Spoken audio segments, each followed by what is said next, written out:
Hello friends, कैसे आप सब। बायोलॉजी भी मेरे साथ यूट्यूब चैनल पर आप सभी का स्वागत है। आज हम इस वीडियो में डिस्कस करेंगे टीनियस सोलियम से कुछ most important MCQ based questions के बारे में, जो कि आपके एग्जाम के लिए बहुत ही महत्वपूर्ण है। तो डिस्कशन स्टार्ट करने से पहले अगर आप मेरे चैनल पर नए हैं तो प्लीज़ चैनल को सब्सक्राइब करें और बेल आइकन को प्रेस करें, जिससे कि जो भी मैं वीडियो अपलोड करूँ उसका नोटिफिकेशन आपको मिलता रहे। तो आइए शुरू करते हैं डिस्कशन। पिछली वीडियो में हमने टीनियस सोलियम से एमसीक्यू के बेस्ड क्वेश्चंस के बारे में डिस्कशन किया था, जिसमें हमने क्वेश्चन नंबर 20 तक डिस्कशन किया था। आज हम इस वीडियो में डिस्कशन स्टार्ट करेंगे क्वेश्चन नंबर 21 से। क्वेश्चन नंबर 21 है, pig acquires infection of Taenia by injection of. Taenia का पिग में, सुअर में किसके अंतर्ग्रहण से इन्फेक्शन होता है? ऑप्शन ए है ओंकोस्फेयर, ऑप्शन बी है हेक्साकैंथ, ऑप्शन सी है सिस्टिस रेकस, ऑप्शन डी है नन ऑफ द एबव। तो टीनिया का इन्फेक्शन सुअर में इसमें सही होगा ऑप्शन नंबर ए ओंकोस्फेयर। ओंकोस्फेयर के अंतर्ग्रहण के द्वारा ही पिग इन्फेक्टेड होता है। जो पिग होती है या सुअर जो होती है, ये टीनिया की सेकेंडरी होस्ट होती है, मीन्स द्वितीयक पोषक होती है, जबकि जो प्राइमरी होस्ट होता है वो मैन होता है। तो जो मैन के बॉडी के अंदर ओंकोस्फेयर का फॉर्मेशन होता है और मल के साथ ही ओंकोस्फेयर बॉडी से बाहर आता है, और इसी मल को जब सुअर ईट करती है तो ओंकोस्फेयर उनमें इंटर कर जाता है, जिसकी वजह से पिग ओंकोस्फेयर के द्वारा या टीनिया के लार्वल स्टेज ओंकोस्फेयर के द्वारा इन्फेक्टेड हो जाती है। नेक्स्ट है question number 22, cysticercus in pig muscles can remain for. Pig के मसल में सिस्टिस रेकस कितने समय के लिए रह सकती है? ऑप्शन ए है 2 ईयर्स, ऑप्शन बी है 4 ईयर्स, ऑप्शन सी है 7 ईयर्स, ऑप्शन डी है 10 ईयर्स। तो पिग के मसल्स में सिस्टिस रेकस, जो इनका लार्वल स्टेज होता है टीनियस सोलियम का, सिस्टिस रेकस वो लगभग रह सकता है 7 ईयर तक, इसलिए इसमें सही होगा option number C 7 year. Pig के मसल्स में सिस्टिस रेकस 7 ईयर तक रह सकता है। नेक्स्ट है question number 23, Taenia saginata is commonly known as. Taenia saginata को सामान्यतः कहा जाता है या जाना जाता है। ऑप्शन ए है pork tapeworm, option B beef tapeworm, option C है ह्यूमन टेपवर्म, ऑप्शन डी है नन ऑफ देम। तो टीनिया सैजिनाटा को कॉमन नेम बीफ टेपवर्म के नाम से जाना जाता है, इसलिए इसमें सही होगा option number B beef tapeworm. Question number 24 है, unarmed tapeworm is. Unarmed tapeworm है या जिसमें भुजाएं नहीं पाई जाती हैं, वो कौन सा टेपवर्म है या फीताक्रीम है? ऑप्शन ए है टीनिया सैजिनाटा, ऑप्शन बी है टीनिया सोलियम, ऑप्शन सी है नन। तो जो जिसमें भुजाएं नहीं पाई जाती हैं वो टेपवर्म, वो फीताक्रीम है, इसमें सही होगा option number A Taenia saginata. Taenia saginata के स्कोलेक्स में कोई भी आर्म नहीं पाई जाती है, इसी वजह से ये टीनिया सैजिनाटा अनआर्म टेपवर्म कहलाता है। नेक्स्ट है question number 25, the encystment of bladder worm occurs in man is. Bladder worm में इंसिस्टमेंट मानव में कहाँ होता है? ऑप्शन ए है कैरेटिक मसल्स, ऑप्शन बी है liver, option C eye, option D brain, option E all. तो ब्लैडर वर्म का इंसिस्टमेंट मानव में होता है, इसमें सही है option number D brain. Brain में इंसिस्टमेंट होता है ब्लैडर वर्म में मानव के, इसलिए इसमें सही होगा option number D brain. Next है question number 26, Taenia is found in. Taenia पाया जाता है। ऑप्शन ए है large intestine, option B small intestine, option C rectum, option D duodenum. Option A है बड़ी आंत, ऑप्शन बी है छोटी आंत, ऑप्शन सी है रेक्टम, ऑप्शन डी डियोडेनम। तो इसमें टीनिया सोलियम स्मॉल इंटेस्टाइन में पाया जाता है, इसलिए इसमें सही होगा option number B small intestine. Next है question number 27। Taenia does not show locomotion because it has, Taenia में लोकोमोशन चलन प्रदर्शित नहीं होता है क्योंकि इसके पास है, ऑप्शन ए है सकर्स फॉर अटैचमेंट, अटैच होने के लिए सकर्स पाए जाते हैं, चूसक पाए जाते हैं। ऑप्शन बी है no digestive system, digestive system पाचन तंत्र नहीं पाया जाता है। ऑप्शन सी है suckers and hooks for attachment, attachment करने के लिए चूसकांग और हुक पाए जाते हैं। ऑप्शन डी है complete set of muscles, complete set of male and female reproductive organ in each segment, प्रत्येक सेगमेंट में, प्रत्येक खंड में मेल और फीमेल रिप्रोडक्टिव ऑर्गन कंप्लीटली पाए जाते हैं, कंप्लीट सेट पाया जाता है। तो टीनिया में लोकोमोशन प्रदर्शित नहीं होता है क्योंकि इसमें सही होगा option number C suckers and hook for attachment, क्योंकि इसमें चूसकांग और हुक पाए जाते हैं अटैच होने के लिए। नेक्स्ट है क्वेश्चन नंबर 28।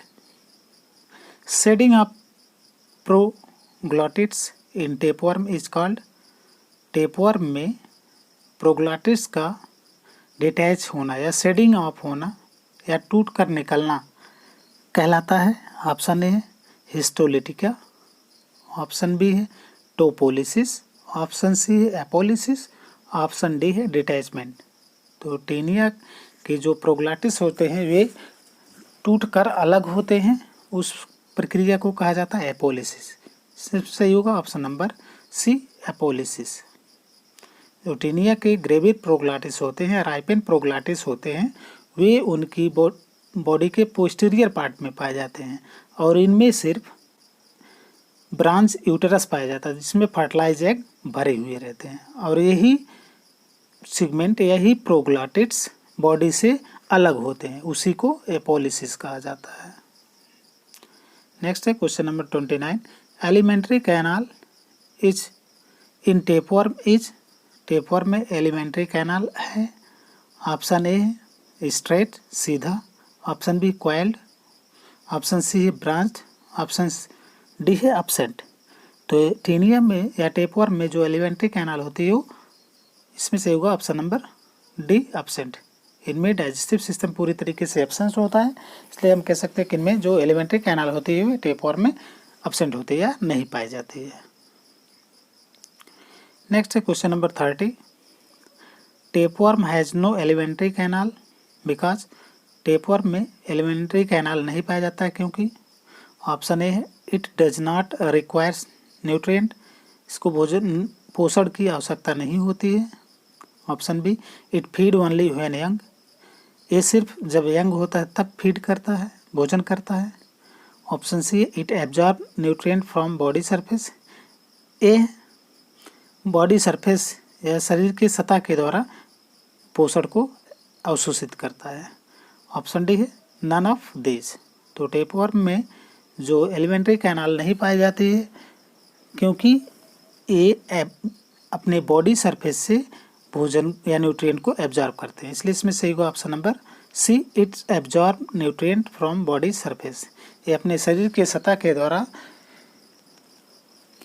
पोषण को अवशोषित करते हैं। नेक्स्ट है question number 31। Copulation in Taenia occurs between, Taenia में कपुलेशन घटित होता है किसके बीच में। ऑप्शन ए है टू टीनिया, ऑप्शन बी है two proglottis, option C male and female Taenia और ऑप्शन डी है two mature proglottis of different species, दो परिपक्व प्रोग्लॉटिस जो भिन्न इस प्रजाति के हों। तो टीनिया में जो कपुलेशन होता है इसमें सही है option number B two proglottis, दो प्रोग्लॉटिस के बीच में जो कि एक ही बॉडी के अंदर पाए जाते हैं 2 प्रोग्लाटिस, और उन्हीं प्रोग्लाटिस के बीच में इनमें कपलेशन होता है। इसकी वजह से इनमें जो फर्टिलाइजेशन होता है वो क्रॉस फर्टिलाइजेशन होता है। क्वेश्चन नंबर 32 है, indicates the correct statement pertaining to taenia. Taenia के संबंध में सही कथन है। ऑप्शन ए है, only anterior proglottis contains male organ. सिर्फ एंटीरियर प्रोग्लाटिस में मेल ऑर्गन पाए जाते हैं। वेयर जबकि राइपेन प्रोग्लाटिस जो ग्रेविड प्रोग्लाटिस होता है contain only uterus filled with egg, जिनमें सिर्फ यूट्रस पाया जाता है और उनमें एग भरा हुआ होता है। ऑप्शन बी है, male organs are confirm to posterior proglottis. Male organ जो होते हैं वे पोस्टीरियर प्रोग्लाटिस में पाए जाते हैं। Option C, all proglottis contain both male and female organs. सभी प्रोग्लाटिस में मेल और फीमेल ऑर्गन्स पाए जाते हैं। ऑप्शन डी है, female organs are confined to anterior proglottis. Female जो ऑर्गन होते हैं वे एंटीरियर प्रोग्लाटिस में पाए जाते हैं। तो इसमें सारे ऑप्शन गलत हैं।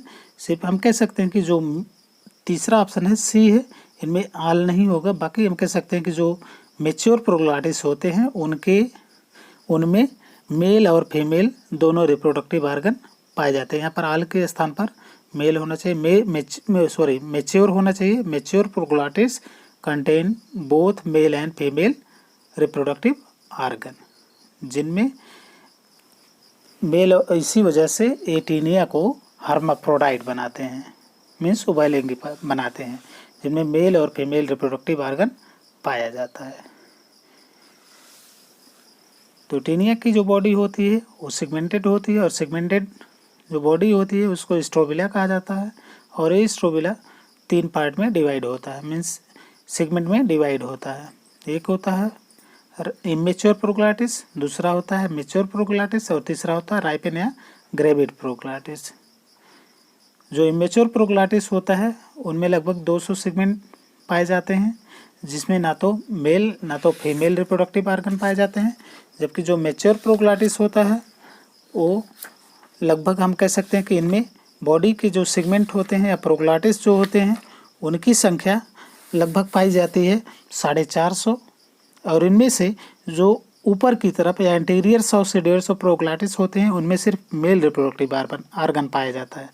जबकि नीचे के जो पोस्टीरियर लगभग 250 प्रोग्लाटिस होते हैं उनमें दोनों मेल और फीमेल रिप्रोडक्टिव ऑर्गन पाए जाते हैं, और इसी वजह से वो टीनिया को हर्माफ्रोडाइट बनाते हैं। और जबकि जो राइपेन प्रोग्लाटिस होता है इनकी संख्या बॉडी में 150 से 350 होती है। इनमें सिर्फ मेल और फीमेल रिप्रोडक्टिव ऑर्गन पूरी तरीके से, मेल रिप्रोडक्टिव ऑर्गन पूरी तरीके से डिजेनरेट हो जाता है। फीमेल का सिर्फ यूट्रस बचता है और उसी में फर्टिलाइजर पाए जाते हैं। तो इसलिए हम कह सकते हैं कि इनमें जो सही होगा वो इसमें proglottis, mature proglottis contains male and female organ, इनमें दोनों पाए जाते हैं। तो इस तरीके से आज की वीडियो में हमने टीनिया सोलियम से मोस्ट इम्पॉर्टेंट क्वेश्चंस के बारे में डिस्कशन किया। अगर डिस्कशन आपको अच्छा लगा तो प्लीज़ वीडियो को लाइक करें, शेयर करें और चैनल को सब्सक्राइब करना ना भूलें। वीडियो को अंत तक देखने के लिए आप सभी का बहुत बहुत धन्यवाद।